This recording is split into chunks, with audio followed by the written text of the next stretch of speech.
শেষ রাত্রে এই গাড়িটাকে ডিটেইন করেছিল। যে গাড়িটা আপনারা দেখছেন আউটপোস্টের সামনে আছে।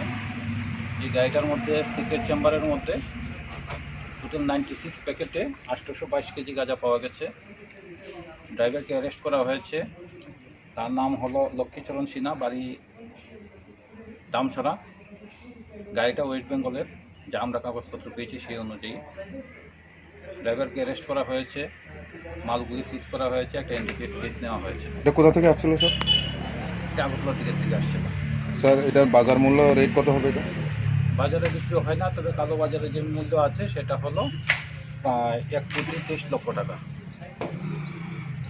শুধু একজনকে অ্যারেস্ট করা হয়েছে? একজনকে অ্যারেস্ট করা হয়েছে।